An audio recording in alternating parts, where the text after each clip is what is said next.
Guys, welcome to our new video and new channel. এটা new blog বলতে পারো। তো আজকে আমরা চলে যাচ্ছি পৌষ মেলাতে। তো সব কিছুই তোমার সাথে শেয়ার করবো। তো আমরা 3 জন ছিলাম সামনে আর পিছনে 2 জন ছিল। তো আমরা মোট 5 জন গিয়েছিলাম। আর মেলাতে দেখো পুরো চলে এসেছি। আর মেলাতে একটু ঘুরছিলাম। তো এই যে আমরা 4 জন আর দিদি ছিল পিছনে। তো দিদিকে দেখাতে পারিনি, লাস্ট অবধি দেখাবো। তো যাই হোক, এই ঝিকিমিকি বেল্টগুলো আমার খুবই সুন্দর লাগছিল। আমি একটা নিয়েও ছিলাম। আর মেলাতে প্রচুর ভিড় ছিল। ভিড় হবেই না বা কেন বলো, 5 বছর পর মেলা হচ্ছে, ভিড় তো হবেই। তো যথেষ্ট ভিড় ছিল মেলাতে। তো মেলাটা ছিল 5 দিনের। তো এখানে দেখো অনেক রকম নাগরদোলাও এসেছিলো। তো আমরা এখানে নাগরদোলাগুলো দেখতে এসেছিলাম, কী এসছে না এসছে। আর একটা নতুন ধরনের একটা এসছে, যেটা আমি শুধুমাত্র ভিডিওতে দেখেছি। ওটা আমি লাস্ট অবধি শেয়ার করব, তোমরা দেখতে থাকো। কিন্তু ওটাতে চাপার না আমার সাহস হয়নি বলতে পারো। আমার বন্ধুদের মধ্যে একজন হয়তো চেপেছিল পরের দিন, কিন্তু আমাদের চাপার সাহস হয়নি। তো দেখতে খুবই সুন্দর লাগছিল। আর যেহেতু রাত্রেবেলা ছিল, তো লাইটিংয়ের কাজগুলো আরও ভালো করে বোঝা যাচ্ছিলো। তো খুবই সুন্দর লাগছিল। আর আমরা চেপেছিলাম পিছনের যে ইয়েলো কালার যেটা আছে, ওটাতে চেপেছিলাম, কারণ ওটা একটু বেশি বড় লাগছিল।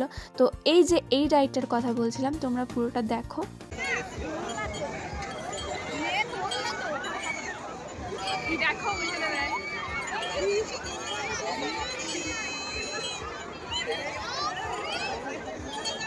ওদের মুখ থেকে আওয়াজ বেরোচ্ছে না।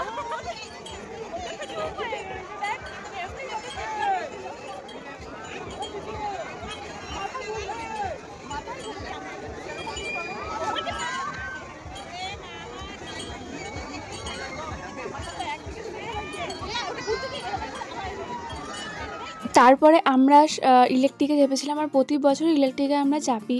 তো তোমার দেখো পুরো ভিউটা, শুধুমাত্র ভিউটা দেখার জন্যই আমরা ইলেকট্রিকে চাপি বলতে গেলে। তো দেখো কি সুন্দর লাগছে, পুরো মেলাটা দেখা যাচ্ছে। আর এত সুন্দর লাগছে কি বলবো, মানে ঘোরা না হলেও পুরোটা, মানে অন্তত ইলেকট্রিক থেকে পুরোটা দেখা যাবে। তো এই যে দিদি আমার সাথে চেপেছিল, আর প্রচুর ভয়ও লাগছিল ফোনটার জন্য।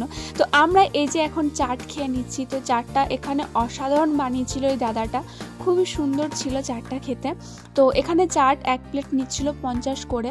যেহেতু সবখানেই নেয় তোমার 50 করেই নেয় সব জায়গায়, কিন্তু খেতে অসাধারণ ছিল। আর আমরা 2টো জিনিস ট্রাইও করেছিলাম। আর এই যে দেখো আমরা ইলেকট্রিকের পাশেই খাচ্ছিলাম। তো খুবই সুন্দর খেতে ছিল। আর পাপড়ি চাট না আর একটা কী টাইপের ছিল, যাই হোক পাপড়ি চাট না, তো এটা একটা আলাদা নাম ছিল। তো এটা আমরা ট্রাই করেছিলাম, তো খুবই সুন্দর ছিল। আর এখানে ছিল আলাদা, মানে ইমোশন বলতে পারো। তো এখানে হাড় কানের অনেক টাইপের জিনিস ছিল, যেগুলো তুমি শাড়ির সাথে ক্যারি করতে পারো। আর এখানে দেখছিল আমার বান্ধবী কুর্তি। তো কুর্তিগুলো দেখছিল, এখানে ওর পছন্দ হয়নি যেহেতু, আর আমারও পছন্দ সেরকম হয়নি হাড়গুলো, কিন্তু সবগুলোই আছে বলতে পারো। তো এখানে আমরা খেয়ে নিলাম মোমো। তো গাইস চলো, মোমোটা অসাধারণ ছিল। তো এবার যাওয়া যাক বাড়ি। তো তোমরা রাস্তায় শুধুমাত্র ভিড়টা দেখো, লোক যাচ্ছে প্লাস আসছে। ভাই রে ভাই, কি বলবো। তো এই যে আমি বলেছিলাম ঝিকিমিকি বেলটা আমি কিনবো, তো কিনে নিয়েছি। তো গাইস চলো টাটা, আবার নেক্সট ভিডিও নিয়ে তাড়াতাড়ি আসবো। এটা আমাদের 2024-এর লাস্ট পিক। তো চলো টাটা।